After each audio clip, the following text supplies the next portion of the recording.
Alright, doggy jiu-jitsu, next lesson. There we go. Alright, so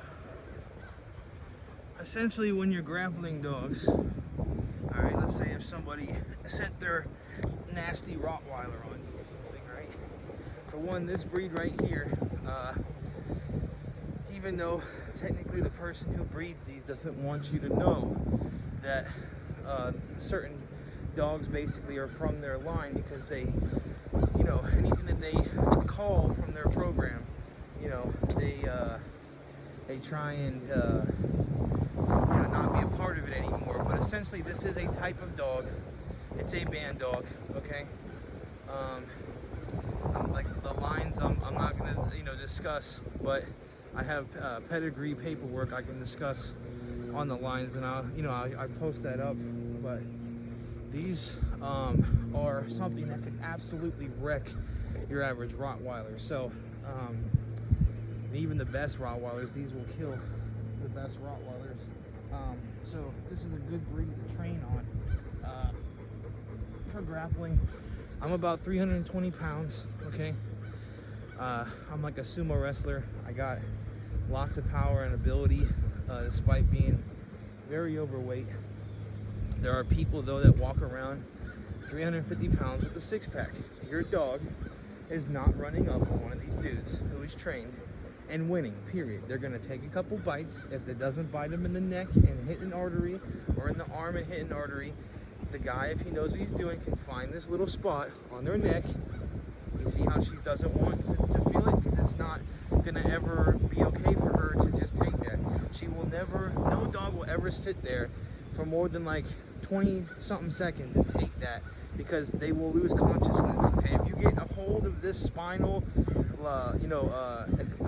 air pathway region, you see what I'm saying? And then they pop off. They can't deal with it. It's not something that they can just hold out from and well, they're gonna survive, but they'll always pass out or they'll let go.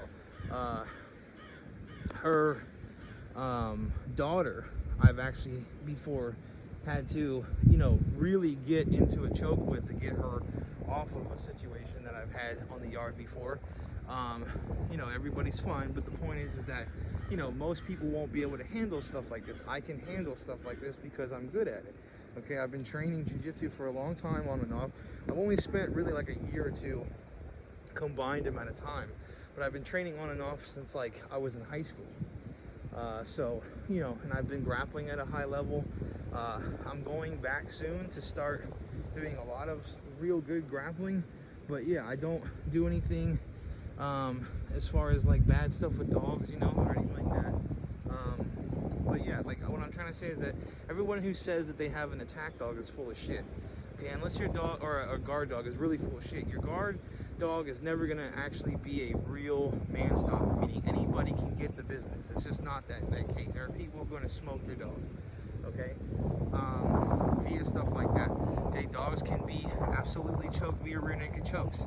Collar chokes are on and off. If you have a really tight collar, then yes, you might be able to pull a collar choke on something. But usually dogs, if you see their neck, okay, if you have a collar around it, it's going to be hard to get all the spots around the dog's neck, because it's just like a circular thing, right? Well, there's indents in the dog's neck, and they can go like this and suck in and breathe out, suck in and breathe out. So even if you're pulling on it, there's going to be some space that's not aligned on that choke. You see what I'm trying to say? On that circular line, like it's going to be squeezing in, but there's space and divots in here that allow for some air to go through. Okay, that's why really getting in there with your hands like this, you see what I'm trying to say, will be beneficial more in a situation where you have to choke over. You see how she's already doing this? This is not going to harm her at all. This will never harm a dog. It's just uncomfortable. It's like people when getting choked out in jiu-jitsu. It doesn't actually harm them. You're just going like this and she can't breathe. You see what I'm trying to say? Now, I'm not trying to choke her out, obviously, but the point is that once you get a hold of that neck, they will pop off. And you can finish them the same way you can finish. Some people have choked pumas to death. Now, this is a breed that could totally kill a puma. Doggos have on film, I've seen it, they'll smoke a puma. Okay, I've seen bully kutas will smoke leopards. Dog de Bordeaux, funny thing, you should, if you read up on the history of that, they have smoked jaguars. That is a proven thing. They absolutely will kill a jaguar. The old ones, I'm not going to put something that's barely able to breathe nowadays, like the newer ones out there, but old dog de Bordeaux, I could totally see if they were a little bit longer snouted and less, obese and built for blockheads and stuff like that, they would be more functional, I totally believe in what they say historically for dogs, because it's pretty much, I would agree that it's all true. I mean, if I've watched American Pit Bull Terriers tank a water buffalo, you know what I'm saying? So they can totally smoke animals, and you can smoke the dog. You see what I'm trying to say by doing this? And you can also use these tricks to smoke wild animals. It works that way. But so let's say she's attacked you, right? And the best thing to do in a dog attack is to gain control of them and get them away from your vitals. So once you gain control of them by like some sort of guard, if they're on top of you, or let's say you can quickly get up from underneath the dog, that's the best way, because then they're not at your throat. The throat and the wrist and the arm would be your hardest thing to deal with when dealing with these dogs. Because if they do poke an artery, some dogs have even 2-inch canines from the gum. They could totally poke an artery. That would be your only thing that you would have to worry about, or your neck. Other than that, you as a human are a monkey. You are not a real monkey, an ape. You are able to use your body in ways that other animals can't. Our ways that we use our bodies historically for attack and defense is via like grappling and twisting ligaments on animals. Chimps rip stuff off of animals, We don't have the canines that a gorilla or a chimp has, but we have much more intelligence on how to fight, and that lends us to be the best tactically well trainable fighters. If you look at the animal kingdom, we have better skills than any animals to fight. We just don't have the physical abilities to fight. So technique-wise, we can actually win, because technique is better than force and stuff like that outright, if it's comparable, let's say, between two aggressors, right? So, in this type of situation, you got dogs who are coming at you, and they're less physically capable, strength-wise, than a person, but are faster and can bite real bad, and they have like switchblades in their mouth, So if you're coming at somebody, right, or if the dog's coming at you, let's say you're on the ground, a good way is just, like if you were just gonna achieve a regular guard almost in jiu-jitsu, somehow, like you can slip underneath, get half guard, you can, go up underneath a dog, and then just raise them up off the floor and tumble them that way. That's a good one. I explained that in another video. You can do, chokes like this, where if they try to get your face, and you can somehow push them and make sure your hands don't get inside of the dog's mouth, because that would be a problem. I've seen dogs take fingers in seconds. So I've seen them pop off fingers in seconds.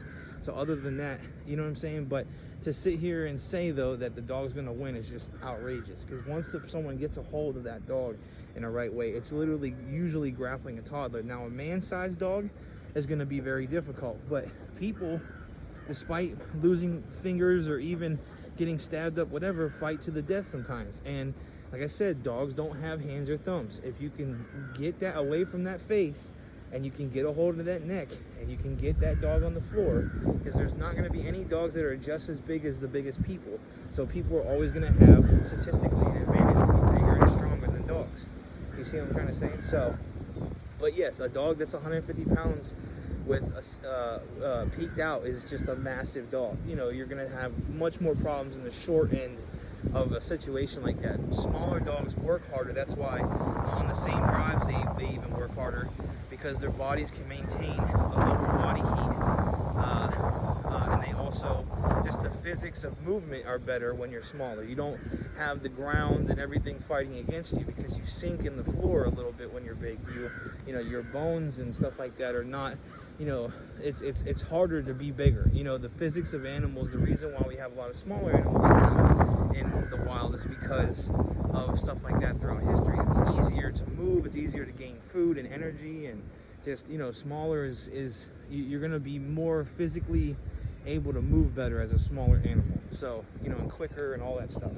So, you know, if you're a big dog and you're pounding the floor, you're not going to have the same get off of the ground that a little, you know, tiny dog will. He'll just be bouncing around the floor like crazy. You know, that's why pit bulls are the best fighting dogs and the best dogs for combat in general.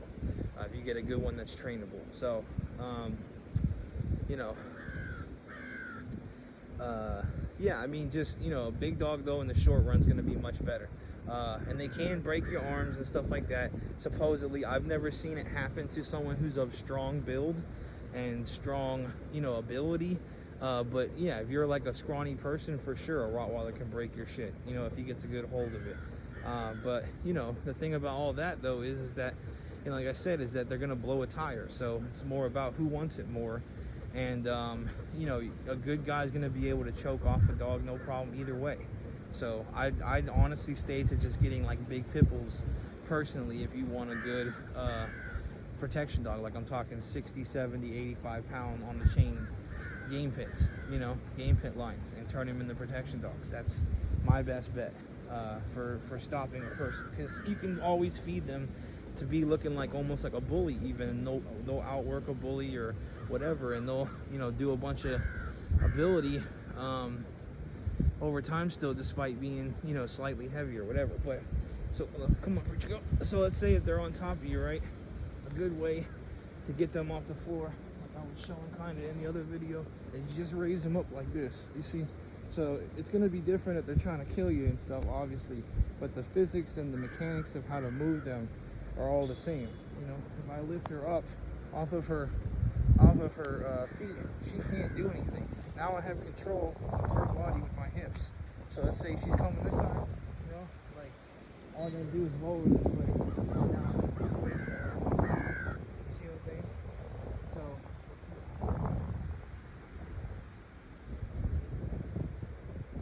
let's say I roll her into some position on this side, right? Now the dog, you know, is off its feet still, and you can just, like how I'm doing right now, I can just gain side control, okay, and roll on top of her and start doing, you know, I could even do an arm bar if I wanted to. It does work on dogs. You can twist these ligaments, you can break these arms. It's the same kind of concept with people, and it works on animals many times. Like I said, as long as you stay away from the mouth, you shall be fine. You know, and there's not really the thing about this stuff, there's not really ways to show people this stuff, okay? Because most people aren't gonna let their dogs be sent on you. It's illegal to like beat up a dog. So, you know, I've had people I told like, hey, if you want to send them on me, I'm gonna grapple them and do it in a way where it won't hurt them, but it'll give them a look.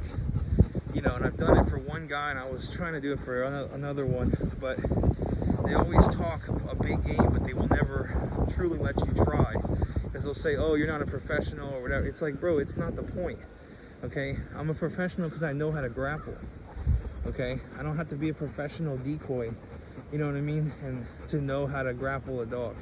You see what I'm trying to say? Like, I'm not going to harm them, nothing like that, you know? So it's just, people have this dumb notion that like these animals are some sort of like amazing killing machine to people, and it's just, you can look at canines in the news. They get killed all the time.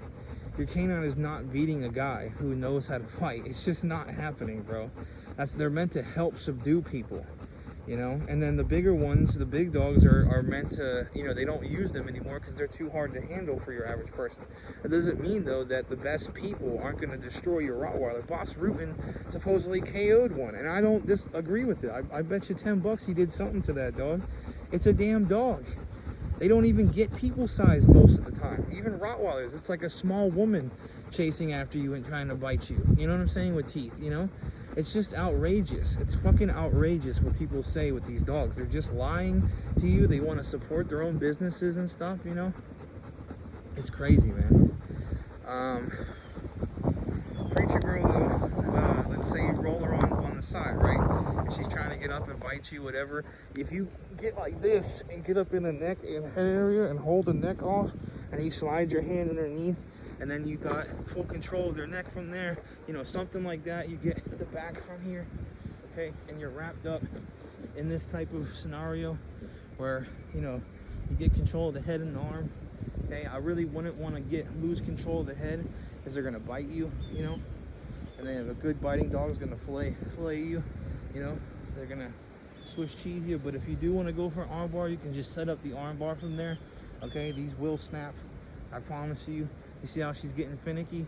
I'm not hurting her, but this, you can chicken wing the shit out of it and tweak that arm, no problem. Here, but you go. Oh, she's a lady, touched on me.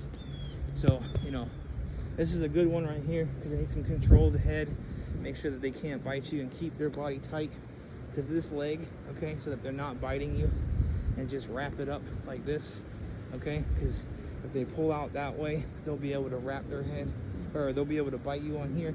If they push out that way, they can wrap their head a little bit and try to get a piece of you. So if you try to stabilize them like this, make sure that they can't bite you. You can hold them, especially if they're like a, you know, your average protection dog's probably like 75 pounds, you know. Catch weight, where it's a dog is big enough to kill a wild animal and catch them, or a person and catch them and kill them, is 55 pounds. So anything about that size or bigger is going to be a formidable opponent, but it's not going to be able to take a person. So, you know, especially if they're smaller, though, you can control them like this. Now, a big man-sized dog is going to be much harder to control. But like I said, there's people who control people who are 250 pounds even, and control them like babies, you know. So you have to understand that, like, it's going to be a fight, but the bigger man-stopping breeds are not going to be able to work as hard, so it's a trade-off, you see. And you know, I'd rather have a situation where dogs are locked up on a person's arm and it's hard to get them off than almost anything, and they're working real hard. So, you know, because sometimes it can be hard to choke a dog off, so you're always going to have that advantage in situations, you know, like that, with a dog who can work their ass off. So, but yeah, she's doing good. She's doing good right here. Let me try to think of another one that's good.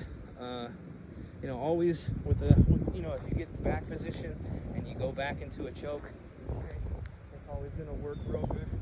She's so lazy.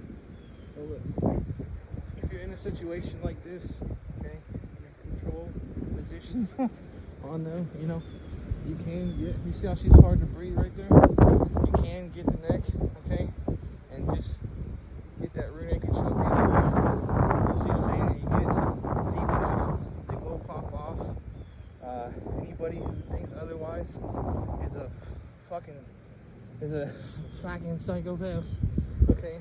Look, I'm not even holding it that hard, and she couldn't handle it, okay? This region right here on the dog is golden.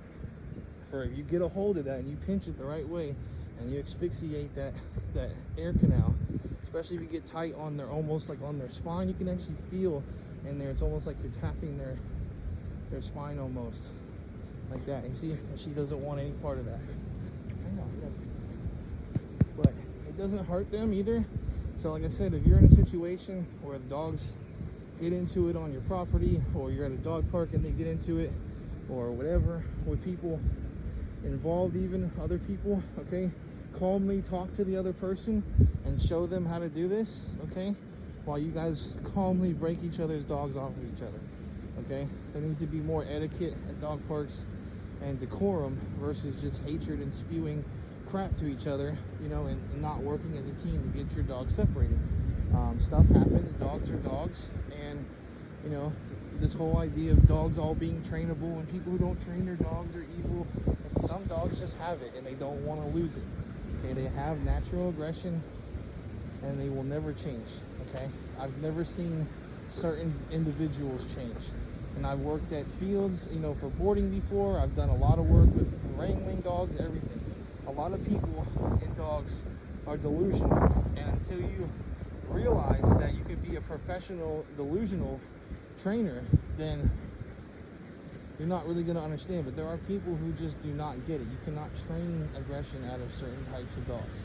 and the individuals of certain breeds. Now, some dogs are the same different types of people. Even among, races and types worldwide, there's various ranges of people. Okay, you have one that's like Conor McGregor, you have one that's just some fat Irish guy. You see what I'm trying to say? Vastly different. Even with the same kind of genetics, roughly the same kinds, So, you gotta understand that breeds do not all come out the same. Yeah, just stay safe. You know what I mean? Like, practice grappling with your dog and doing jiu-jitsu. Like blue belt, black belt, brown belt stuff, whatever belt you are. I would suggest practicing with your dog as much as possible, and just feel it out. Feel out the body movements and the ground, the forms.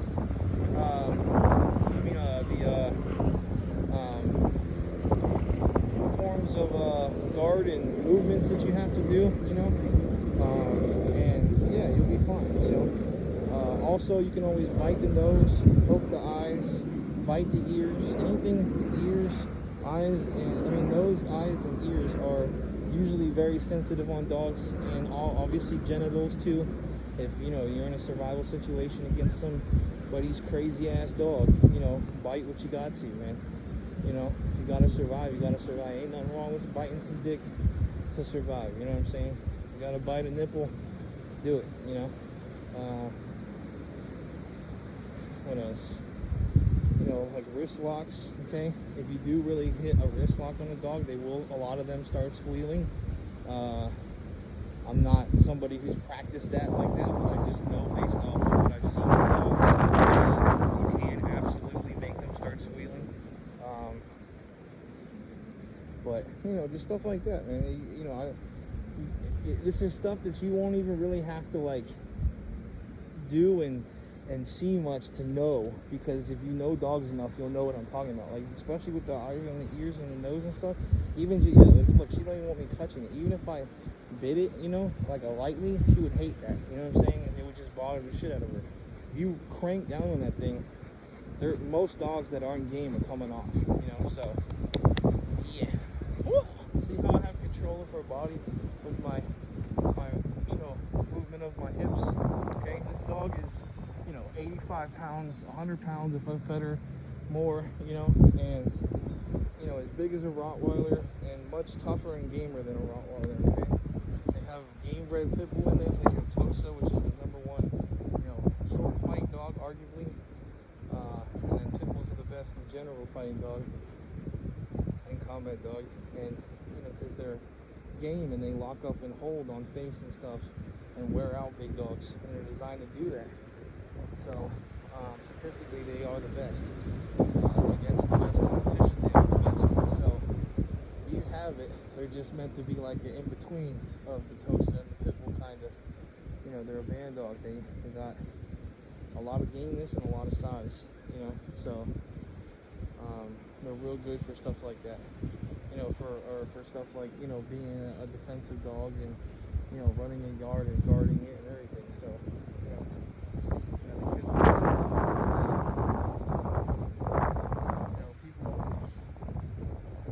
people will try to tell you a bunch of crap, man. And you just gotta start working out with your dog every day. You'll see my videos. I just practice jiu-jitsu skills on dogs and know how to choke them off and fight them off. Because of that. So. And look at what I'm trying to say, though. Like, the movement is all there. This dog is 85 pounds, and I'm moving it like it's nothing. Okay? You gotta remember, I'm 320 pounds. Even if you're 200 pounds, you're not gonna be in the same weight class as someone like me. Okay? People have got to understand this. Okay? If I wanted to move quick, I could just throw her around into positions, go straight to some sort of, hardcore.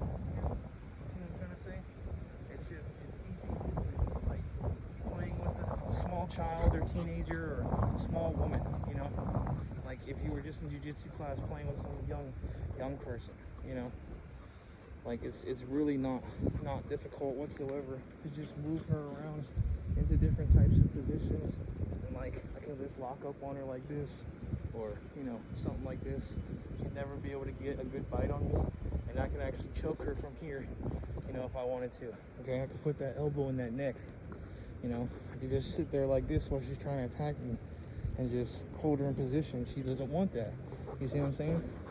So if you roll with your dog, you can feel this out so that if you're ever in a situation where yours or another dog gets into some sort of conflict, okay, you can always just manage it real well. Okay, you see I got full control over her. She can't do anything. I would not put your face near her mouth though, unless you have really tight hold on that dog.